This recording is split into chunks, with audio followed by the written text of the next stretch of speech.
Ini hari tajuk 12,800 boleh dapat ini Honda Civic FB 1.5 yang hybrid. Kereta tiada kemalangan, tak ada banjir, engine, gearbox, suspension tip top, aircon banyak sejuk, bawa sedap-sedap lagi.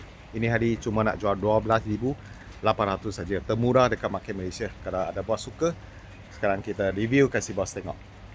Selamat petang bos. Tadi baru dapat check in. Ini tahun 2012 Honda Civic 1.5 hybrid model FB ini kereta cat semua original cat, lawa lagi lah. Cuma bumper belakang ada blur sikit kena touch up belakang bumper lain semua okey. Kereta ni tiada kemalangan, tak ada banjir engine, gearbox, suspension tip top, aircon banyak sejuk lagi. Suspension tak ada bunyi. Owner lama cerita memang ada maintain kereta lah.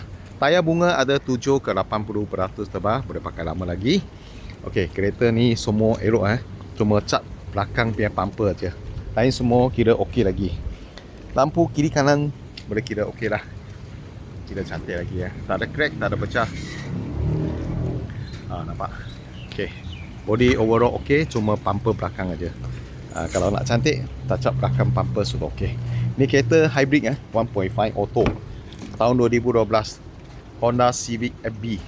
Okey, dalam push start button semua ada leather seat okey lagi dah. Cuma ada crack sikit lah, sikit-sikit aja.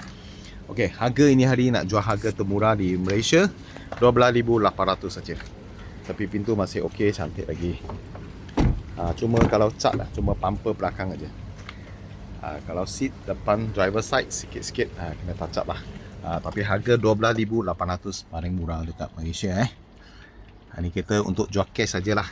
12,800 tambah 400 untuk tukar milik dengan inspection.